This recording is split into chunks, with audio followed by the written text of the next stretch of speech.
The ocean roared as it retreated from the jagged coastline of Novara 7, revealing the black volcanic sand and razor-sharp rock formations that define this hostile shore.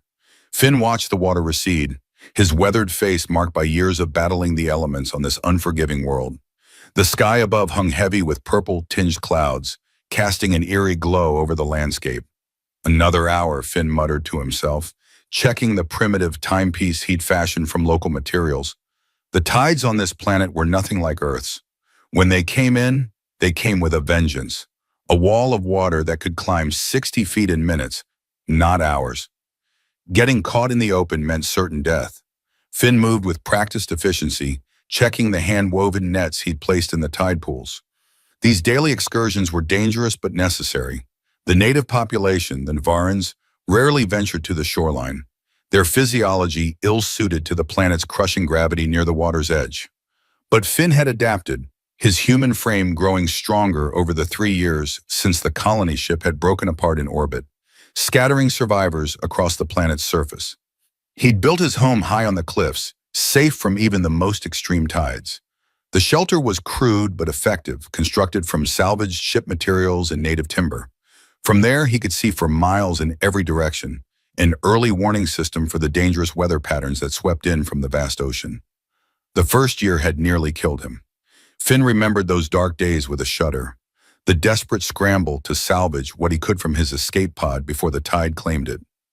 The nights spent huddled in a shallow cave as storms raged outside, the poisonous fruits that had left him delirious and vomiting for days. He still bore the scars from his first encounter with the coastal predators, six-limbed hunters with barbed tails that had cornered him on the beach. Only a desperate leap into the pounding surf had saved him, though the currents had nearly claimed him instead. Survival had been a brutal education.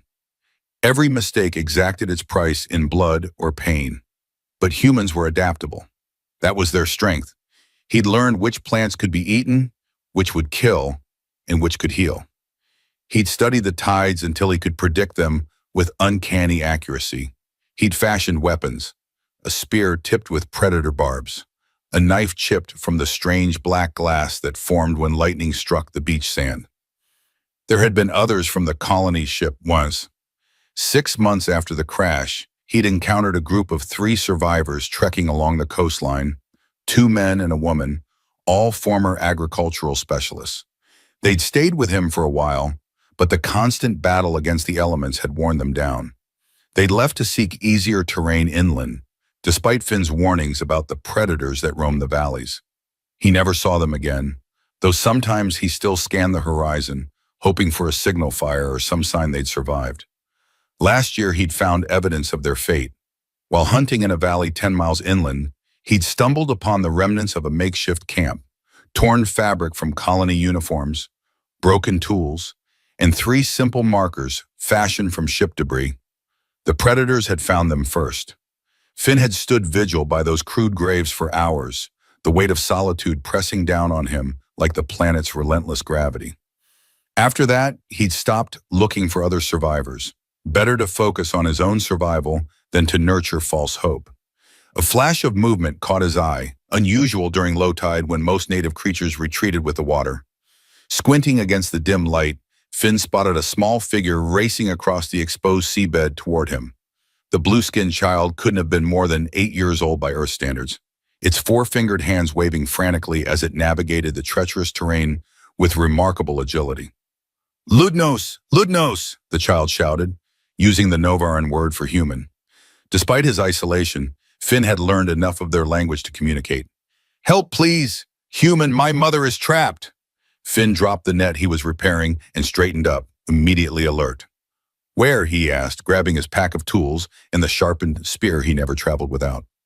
"The deep grotto," the child gasped, pointing toward a distant rock formation. "She collects the glow shells. Rocks fell. Cannot get out." Finn glanced at the horizon, then at his timepiece. The great tide would begin its return soon. Once it started, they would have minutes, not hours, before the caves flooded. "Lead the way," he said, slinging his pack over his shoulder. "Run!"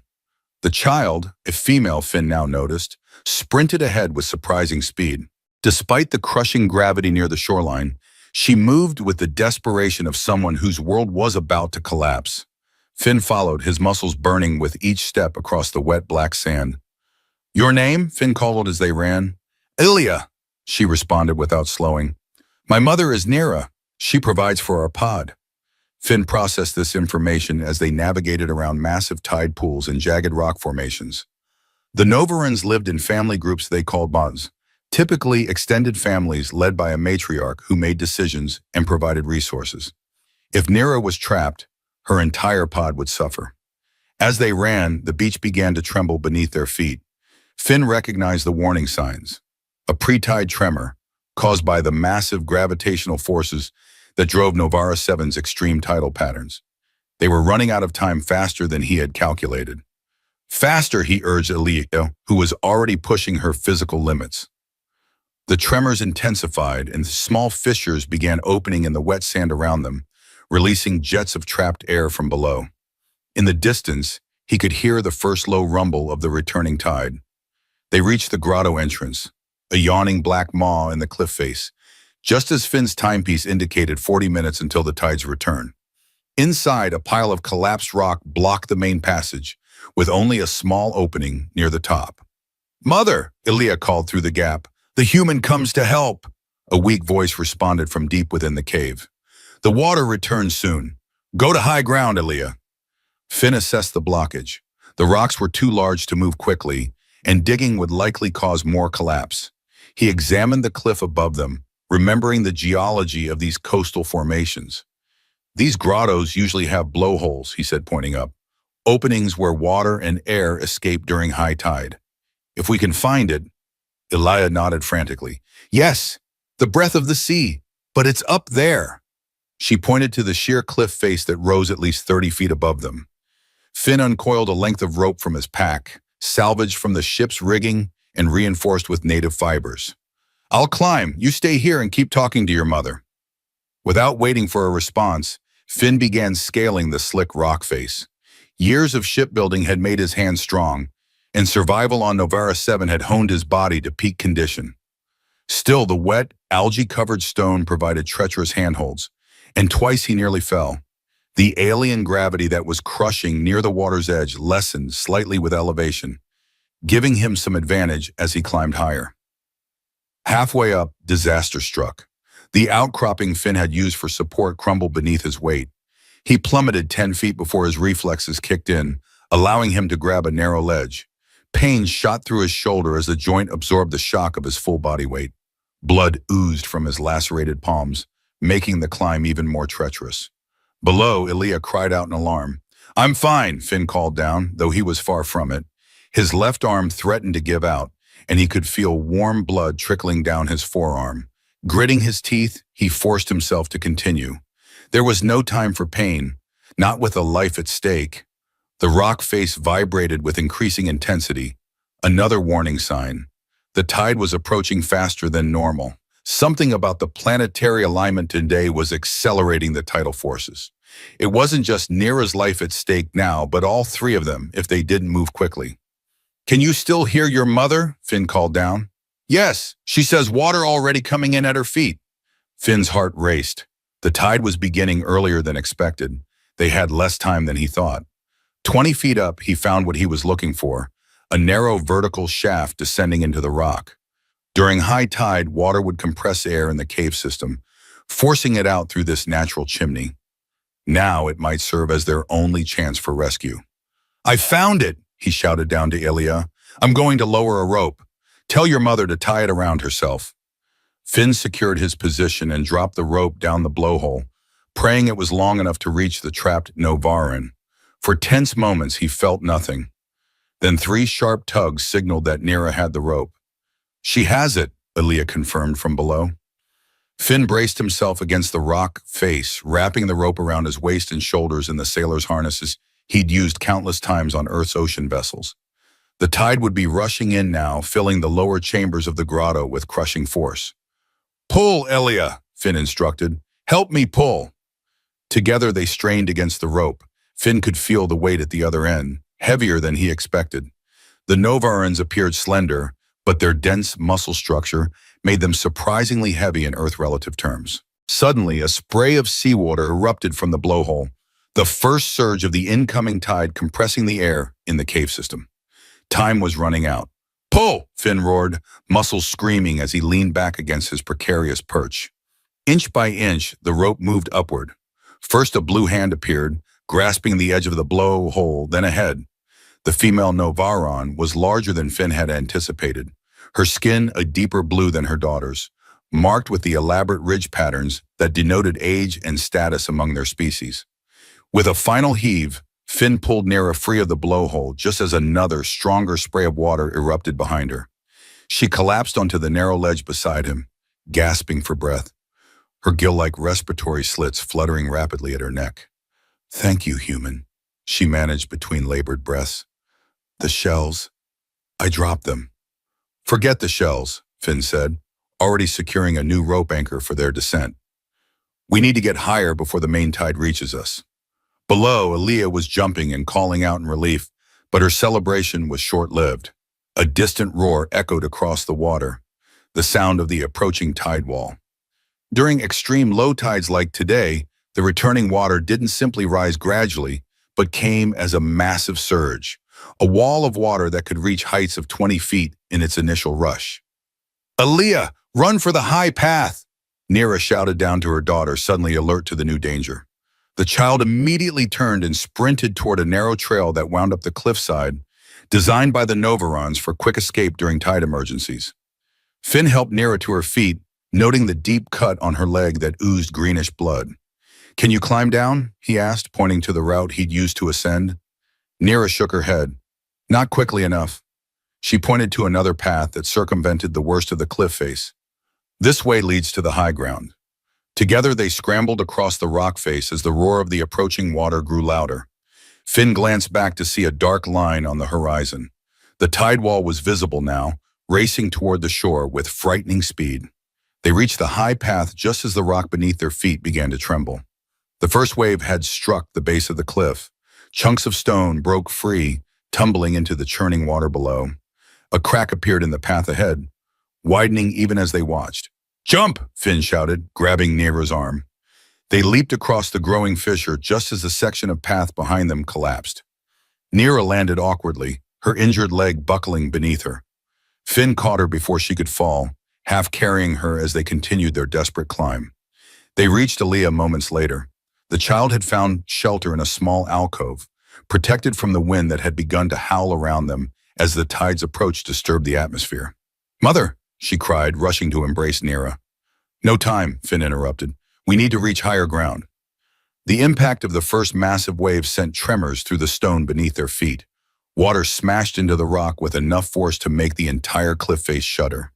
The entrance to the grotto disappeared in seconds, and the blowhole erupted with a geyser of white spray that reached 30 feet into the air. Had they been minutes slower, all three would have been trapped or crushed by the incoming tide. The path ahead was rapidly deteriorating as the cliff face took the full brunt of the tide's assault. A section 20 feet ahead suddenly gave way, leaving a gap too wide to jump. "We're trapped," Nera said, her voice calm despite the dire situation. Finn scanned their surroundings, searching for alternatives. The cliff above them was too sheer to climb, especially with Nera injured, and the path behind had collapsed. "There," he said, pointing to a narrow fissure in the rock face. "That might lead to another path." The crack was barely wide enough for them to squeeze through, and Nera had to stifle a cry of pain as her injured leg scraped against the rough stone. The passage wound deeper into the cliff than Finn had expected, eventually opening into a small cavern with several branching tunnels.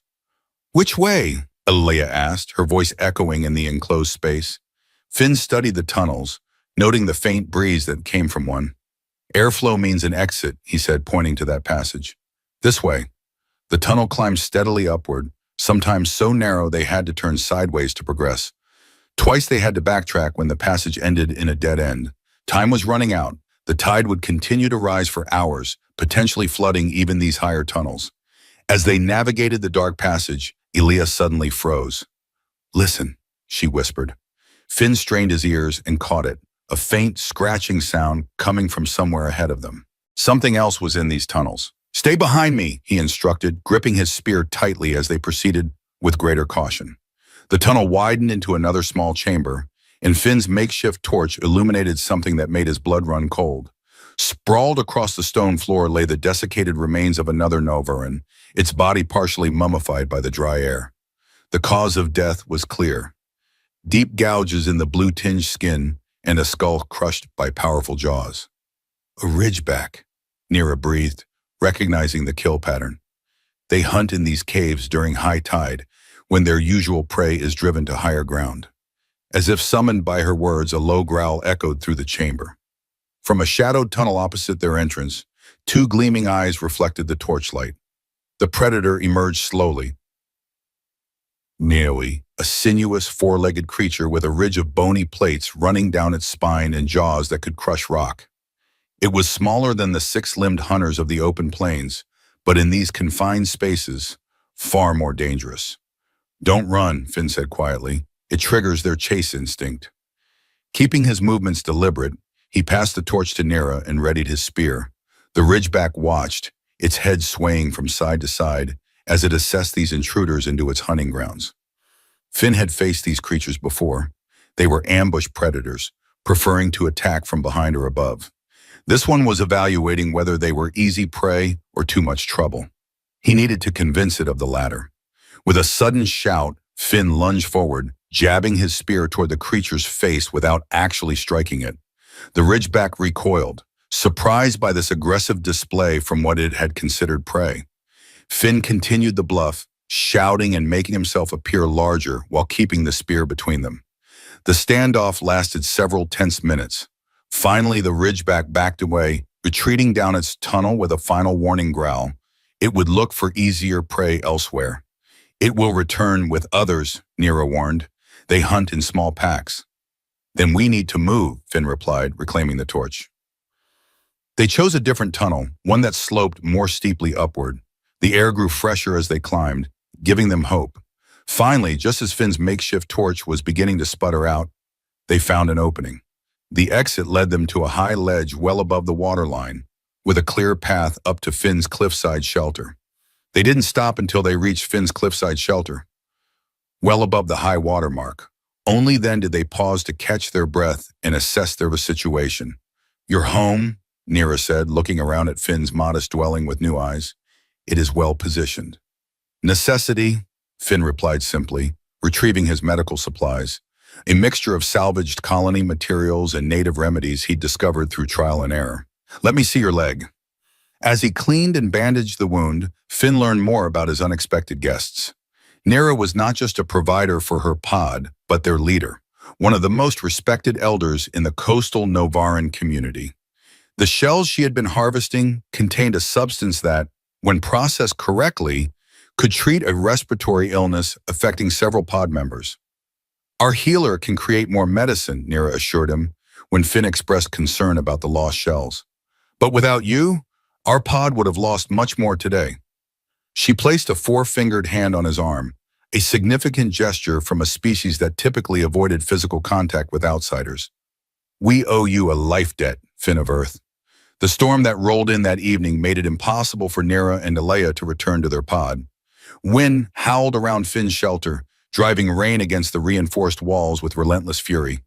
Lightning split the sky, followed by thunder that shook the very foundation of the cliff. Such storms were common on Novara 7, but this one was particularly violent. During the night, a section of the cliff face below Finn's shelter gave way, collapsing into the raging sea. The entire structure shuddered, waking all three from uneasy sleep. "We must move," Nira said, her multifaceted eyes gleaming in the darkness. "This place is no longer safe." Finn checked the support beams he'd installed for exactly this scenario. Two had cracked under the strain, leaving the shelter partially compromised. If more of the cliff collapsed, they would go with it. "There's a cave system further inland," he said, gathering his emergency supplies, food, water, weapons, and tools packed for quick evacuation. "We can shelter there until the storm passes." Navigating the cliff paths in near total darkness, buffeted by wind and rain, tested even Finn's knowledge of the terrain.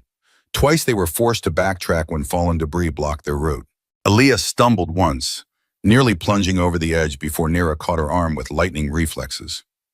When they finally re-iced the cave entrance, All three were exhausted and soaked to the skin. The cave itself was dry but cold, with smooth walls that suggested it had once been part of an underground river system. Finn started a small fire using materials from his pack, the flames casting dancing shadows on the stone walls. "You were prepared for this," Nira observed as Finn distributed emergency rations, dried meat, and preserved native fruits. "On this world, you prepare or you die," Finn replied. The statement not philosophical but practical, a lesson learned through hard experience. Their cave refuge proved to be more than it appeared. On the second dam, while exploring deeper passages for additional firewood, Finn discovered strange markings etched into the stone, geometric patterns and symbols that didn't match any Novaran writing he'd seen. "These are not made by my people," Nira confirmed when he showed her. "The patterns are wrong." "Could there be another intelligent species on this planet?" Finn asked. Nira shook her head slowly. "Not that we have encountered, but Novara 7 is vast, and much of it remains unexplored." The discovery added a new tension to their shelter. If something else intelligent had used these caves, it might return.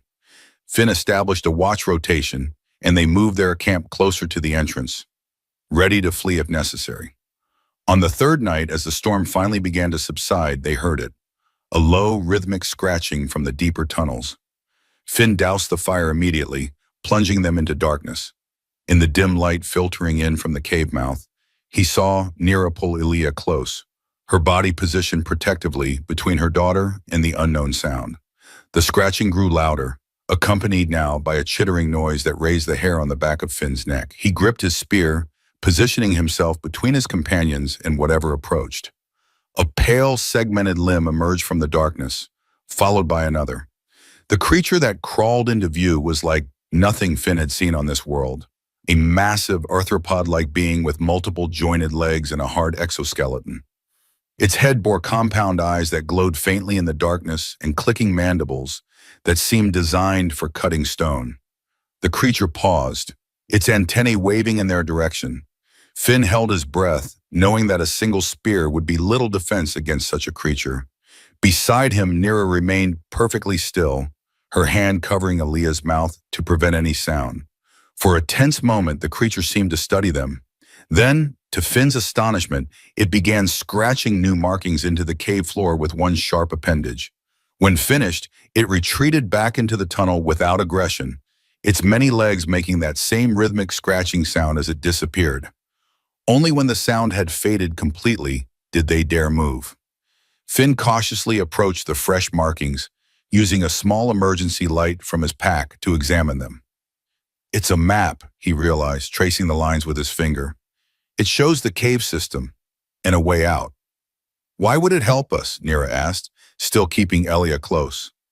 "Maybe it just wants us gone from its territory," Finn suggested. "Without a fight." They spent an uneasy night watching the tunnel entrance, but the creature didn't return. In the morning, they followed the indicated path and found, as promised, an exit that led them to a sheltered valley well away from the storm-battered coastline. Emerging from the cave system, they encountered a landscape that neither had explored before, a hidden valley sheltered by high cliffs on all sides. Unlike the harsh coastal region or the open plains where the Novaran pod made their home, this valley was lush with vegetation.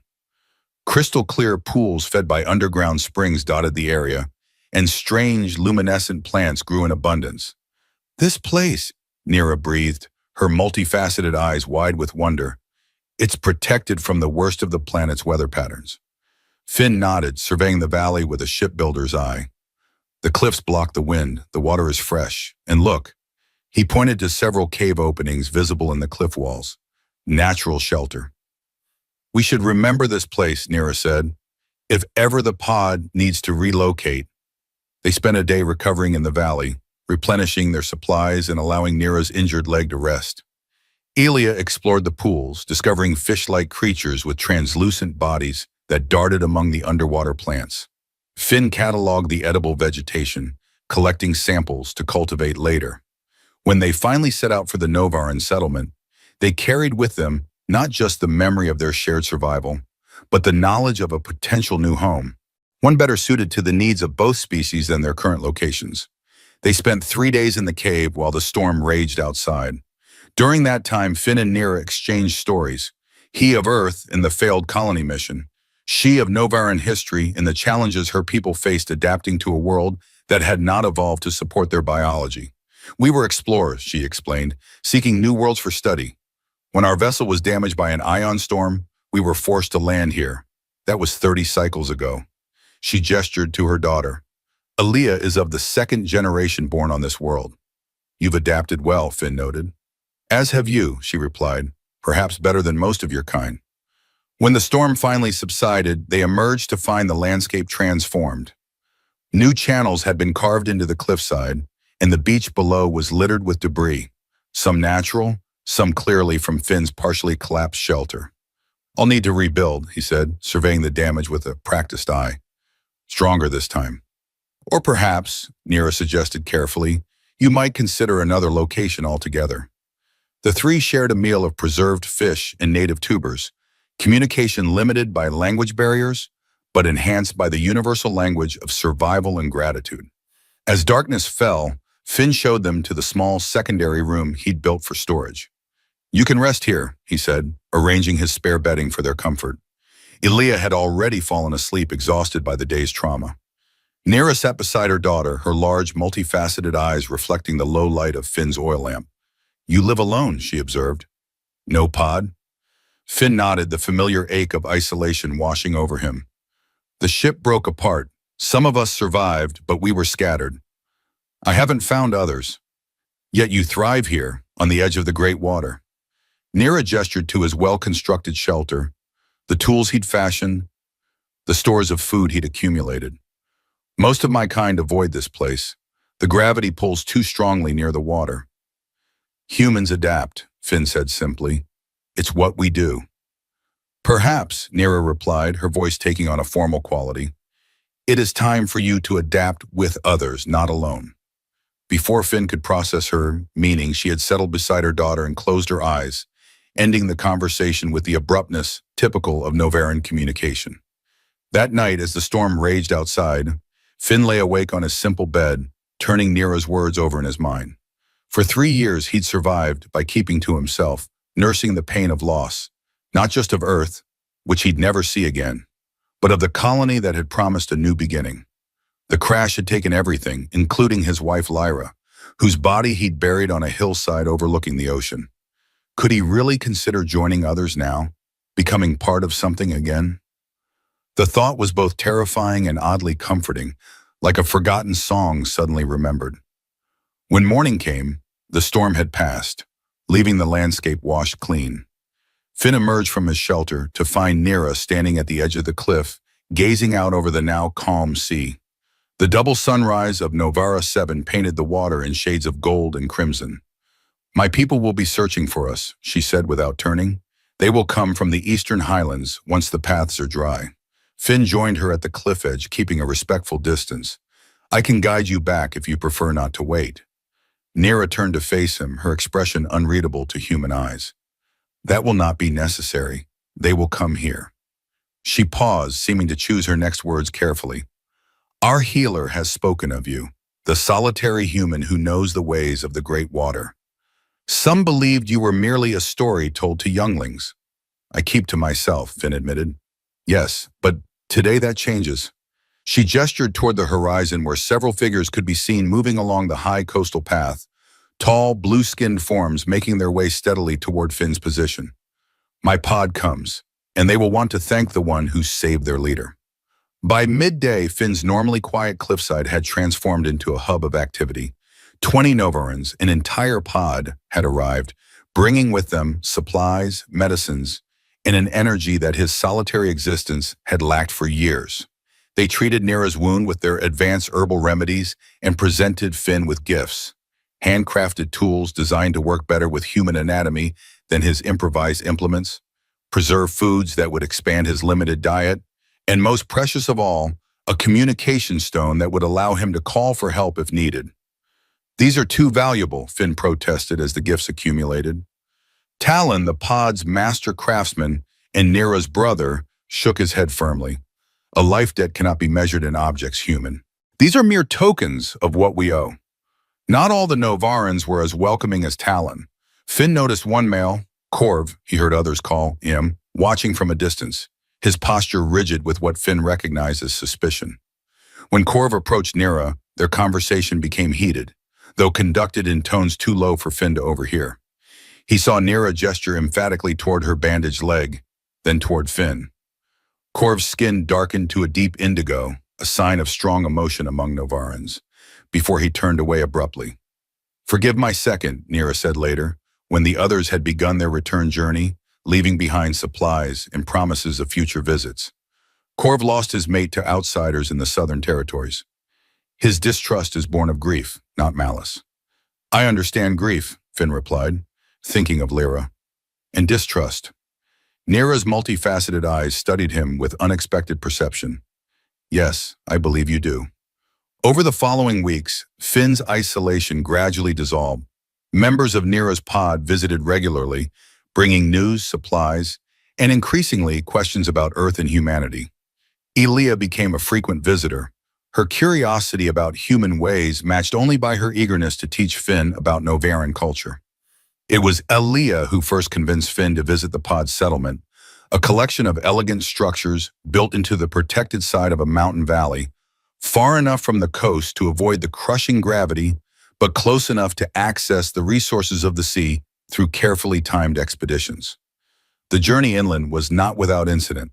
Halfway to the settlement, they encountered a hunting pack of six-legged predators, the same species that had nearly killed Finn during his first days on the planet. The creatures had cornered a juvenile Novaran Mifinaw who had wandered from the hunting party he was training with. Without hesitation, Finn charged forward, his spear raised. The lead predator turned to meet this new threat, jaws gaping to reveal multiple rows of serrated teeth. Finn drove his spear into the creature's throat as it leaped, the momentum carrying both of them to the ground. Hot, acrid blood sprayed across his face as he twisted the weapon, severing vital arteries. The other predators hesitated, giving the Novaran hunting party time to arrive, their own weapons ready. The predators retreated, leaving their dead packmate behind. The young Novaran Finn had saved was Corv's son, Marak. The rescue did what no amount of gifts or words could have accomplished. It earned Finn the respect of even the most suspicious members of the pod. When they reached the settlement that evening, Corv himself stepped forward to welcome Finn, offering him the ceremonial drink that signified acceptance. "Our home is your home now," Nera told him upon his arrival, using the formal phrasing of Novaran custom that signified acceptance into the community. The visit stretched from one day to several as Finn found himself drawn into pod life. He shared his knowledge of shipbuilding, helping the Novarans improve their river vessels that they used for inland transportation. In return, they taught him their methods of predicting the complex weather patterns of Novara 7, knowledge that would make his coastal existence significantly safer. As the seasons changed, bringing the violent storm period that the Novarans called the cleansing, Finn found himself spending more time with the pod than at his solitary cliffside home. His relationship with Nira evolved from cautious gratitude to mutual respect, and gradually to something deeper. "Your kind and mine are not so different in the ways that matter," she told him one evening as they sat watching the twin moons rise over the valley. "We both value survival, community, knowledge. And yet there are differences," Finn replied, acutely aware of her alien physiology. The blue skin that changed hue with emotion, the gill-like structures that supplemented her lung breathing, the striking ridge patterns that adorned her face and arms.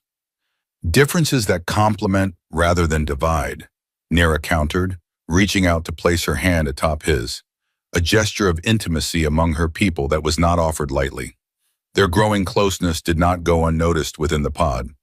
While most accepted it with the pragmatic outlook characteristic of Novaran culture, some expressed concerns about the biological compatibility of their species. The pod's healer, Valen, was particularly vocal. "Your physiologies are fundamentally different," he warned Nera during a council meeting that Finn was not meant to overhear. "The gravity adaptations alone make any deeper union problematic." "The heart adapts as readily as the body," Nera had responded, ending the discussion with the finality that was her right as pod leader. The true test of Finn's acceptance came during the season's worst storm. The cleansing lived up to its name, bringing winds strong enough to uproot the massive fern-like trees that surrounded the settlement, and rain that turned the gentle streams into raging torrents. The pod had prepared well, securing their dwellings and moving their food stores to higher ground. But they hadn't anticipated the flash flood that came roaring down from the mountains after 3 days of continuous rainfall. The water overwhelmed the settlement's drainage systems, threatening to wash away several dwellings. Finn was the first to spot the danger. His years by the ocean had taught him to read water in ways the land-dwelling Novarans never had to learn.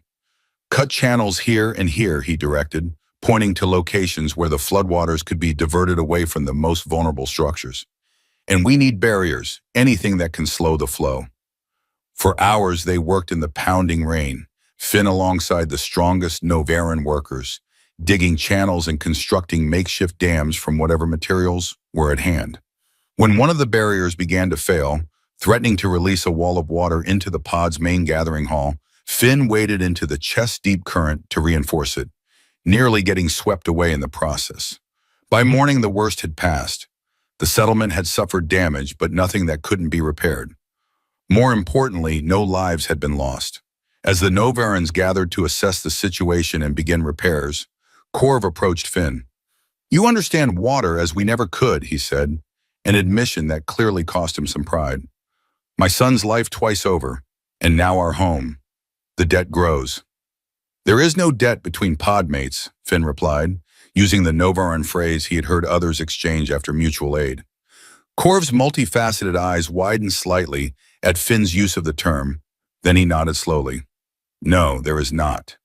Their relationship faced its first serious test during the blue moon hunting season, when massive herds of grazing creatures, similar to Earth's bison but with 6 legs and dense blue fur, migrated through the valleys near the pod settlement. The hunt was crucial for the pod's winter provisions, providing meat, hides, and bone for tools. Finn joined the hunting party, eager to contribute to the pod that had shown him such generosity. Armed with only a spear of his own making and a knife, he followed the Novaran hunters into the high plains where the herds gathered. The hunt began well.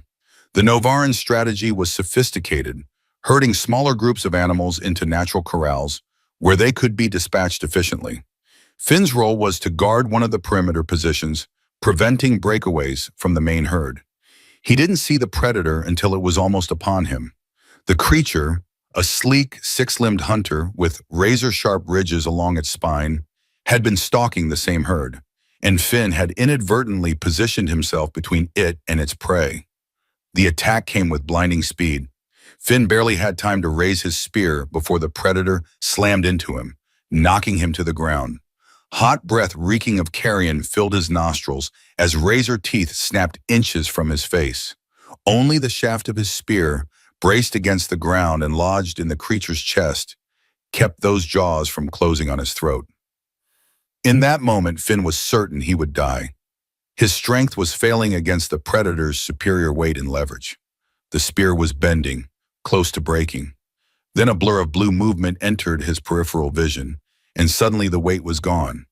Nira had thrown herself at the creature, driving her ceremonial hunting blade deep into its neck. The predator thrashed, catching her with a powerful swipe of its clawed limb that sent her tumbling across the ground.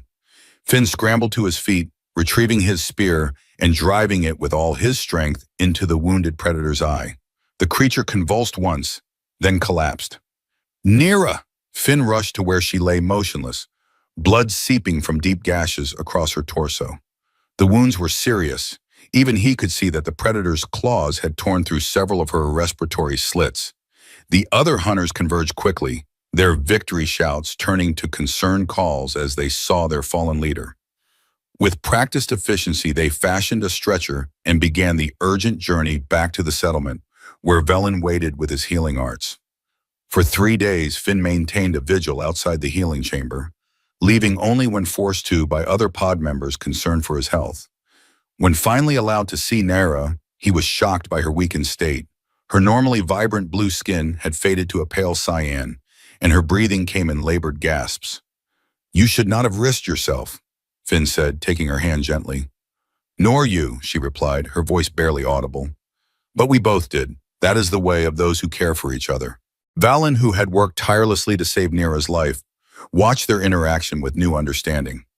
She will recover, he told Finn later, though some of her respiratory capacity may be permanently diminished. Because of me, Finn said, the weight of guilt heavy in his chest.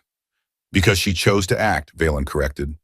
As pod leader, her first duty is to protect those under her care.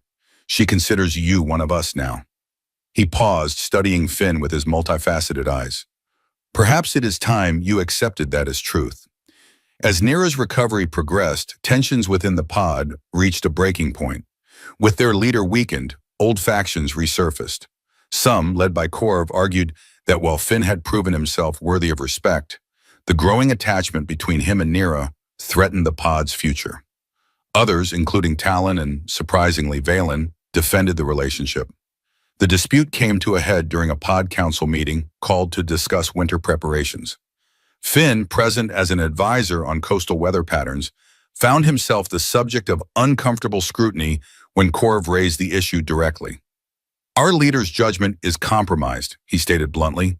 The human has courage, yes. Skills we value, yes. But the future of our pod cannot rest on alien shoulders. Murmurs rippled through the gathering. Finn remained silent, understanding that this was an internal matter he had no right to address. Talon rose to speak. My sister leads because she sees clearly what others miss. She saw value in the human when others saw only strangeness. And she was right. He gestured to the improvements Finn had helped implement. The strengthened dwellings, the more efficient fishing nets, the early warning system for coastal storms. Our pod is stronger with him among us. The debate continued, growing heated at times. Finally, a frail voice cut through the arguments. Nira had entered the council chamber, leaning heavily on a walking staff, but with her head held high. I hear your concerns, she said, her voice stronger than her body appeared, and I respect them. But I ask you this, what is a Pa'abat? Is it only those born of the same ancestral line? Or is it those who choose to stand together against the harshness of this world? She made her way slowly to where Finn sat, placing her hand on his shoulder. This human has saved not only my life, but the lives of others among us. He has shared his knowledge freely and taken our ways as his own. If that is not pod, then I have misunderstood the meaning of the word all my life. The chamber fell silent. Then one by one, the pod members extended their hands, palms up, the gesture of acceptance. Even Korv, after a long moment of internal struggle, visible in the fluctuating colors of his skin, offered the gesture. The pod has spoken, Nira said simply. As Nira healed, Finn made his decision. He would not return to his solitary existence on the cliff. His place was here with the pain, with her. He traveled back to his shelter only to collect his few precious possessions and the seeds he had carefully preserved from earth plants he had managed to cultivate in small quantities. The pod welcomed his permanent inclusion with a ceremony that Finn later understood was more significant than he initially realized. It was not merely an acceptance into their community, but a formal recognition of his relationship with Nira. Among the Novarans, such unions were sealed by actions, not words, by the willingness to risk one's life for another, as both he and Nira had demonstrated. Life in the pod settlement brought new challenges and rewards. Finn's earth physiology required certain adaptations, more protein than the Novaran diet typically included, protection from some of the native plants that caused skin reactions in humans. But these were minor concerns compared to the sense of belonging he had found. When the next hunting season arrived, Finn joined the expedition with a new status. As consort to the pod leader, his role was both practical and symbolic. He had spent months training with the pod's best hunters, learning to move as they did, to understand the behaviors of both prey and predators. The hunt was successful beyond expectations, providing enough food to see them through the coming winter, with surplus to trade with neighboring pods. Finn's suggestions for improving their preservation methods, based on techniques from Earth, proved invaluable, further cementing his place in the community. It was during the celebration feast that followed the hunt that Nira made her announcement. Standing before the assembled pod, her blue skin flushed with the deeper indigo that signified strong emotion, She placed her hand over her abdomen in the traditional Novaran gesture. "The pod grows," she said simply, her eyes finding Finn's across the gathering. A murmur of surprise rippled through the assembly. Cross-species fertility was thought impossible, the genetic differences too fundamental to overcome. Yet Valen, stepping forward with uncharacteristic emotion, breaking his healer's composure, confirmed what seemed miraculous. "It is true," he announced. "I have examined our leader. She carries new life, life that bears the genetic markers of both Novaran and human." The implications were staggering, not just for Finn and Nera, but for the future of both species on this world. If humans and Novarans could produce offspring, the long-term viability of both populations, separated from their homeworlds and limited in number, improved dramatically. The news spread quickly beyond their pod.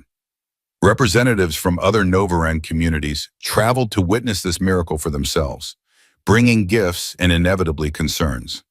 Would the child favor one species over the other? Would it survive the challenging environment of Novara 7? What would this mean for the future balance between humans and Novarans? The pregnancy progressed unlike any Finn had witnessed on Earth. Novaran gestation lasted nearly 15 Earth months, during which Nera remained active and continued her leadership duties.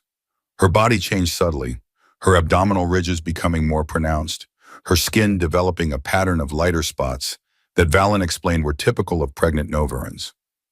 The 7th month brought a crisis. Nera collapsed during a routine gathering expedition, her breathing labored and her skin fading to a dangerous pale blue. Valen diagnosed a conflict between the developing fetus's human respiratory needs and Nera's Novaran systems. "The child requires more oxygen than our females typically provide," he explained to a distraught Finn. "Nera's body is struggling to adapt." For days, Nera hovered between life and death while Valen and 2 healers from neighboring pods worked desperately to find a solution. They finally developed a breathing treatment using a mixture of earth plant extracts Finn had cultivated and native algae that increase oxygen absorption. The treatment worked, but Nera remained weakened. For the remainder of the pregnancy, she was forced to reduce her activities, a difficult adjustment for someone accustomed to leading from the front. Finn took on many of her duties, guided by Talon and, surprisingly, Corv, whose initial suspicion had gradually transformed into grudging respect. "She chose well," Corv admitted one evening as they reviewed hunting plans. "You think differently than we do. See problems from angles we miss. The pod is stronger for it." Finn threw himself into preparations, expanding their living quarters within the pod settlement, crafting furniture suitable for a hybrid child whose exact needs they could only guess at. The entire pod became involved, turning the impending birth into a community endeavor that bridged any remaining cultural gaps. "What will our child be like?" Finn asked one evening as they sat watching the sunset, his hand resting gently on Nera's swollen abdomen where he could occasionally feel movement. "Unique," she replied. "A new beginning. Neither fully human nor fully Novaran, but something more. The first true child of this world." The birth, when it finally came, was both terrifying and miraculous. Novaran births were typically quick by human standards, but Nera's labor lasted 3 full days. Valen worked tirelessly, applying all his knowledge of both species' physiologies, while Finn remained at Nera's side, providing what comfort he could through her pain. Twice during the ordeal, Nera's vital signs faltered, and it seemed they might lose both mother and child. Finn refused to leave her side, even when Valen warned that they might need to make an impossible choice between them. "Find a way to save both," Finn insisted. "There is always a way." Whether through Valen's skill, Finn's determination, or Nera's remarkable strength, both survived. When their daughter finally emerged, the entire pod held its breath. The infant's skin was a pale lavender, lighter than Novaran blue, but with a definite purplish hue. Her respiratory system included both functional lungs and partially developed gill slits. Her hands bore 5 fingers like a human's, but with the elongated final digit characteristic of Novarans. Most striking were her eyes, multifaceted like her mother's, but with distinctly human irises visible within the compound structure. "She is perfect," Nera whispered, exhaustion evident in her voice but her eyes shining with wonder. "She is the future," Finn agreed, carefully cradling the newborn. "What shall we call one?" They named her Nova, a word that in Earth languages meant new, and that to Novaran ears sounded like their word for hope. She was both a new hope for two species finding their way on a world that had not been designed for either of them. As Nova grew, she displayed traits of both her heritages. She developed faster than Novaran children, but slower than human ones. Her strength in Novara 7's gravity exceeded what would be expected of a human child her age, but she lacked the extreme gravity adaptation of pure Novarans. Most remarkably, her mind seemed to bridge the cognitive patterns of both species. She thought both in the linear fashion of humans and the associative networks typical of Novarans. When Nova was 3, she demonstrated abilities that neither species possessed individually. During a gathering expedition near the coast, she wandered away from the group, drawn to the tide pools that Finn had once frequented. A sudden mini-tide, common during certain lunar alignments, cut off her return path, trapping her on a rocky outcropping as water rose around her. Finn spotted her first, his heart stopping at the sight of his daughter surrounded by rising water.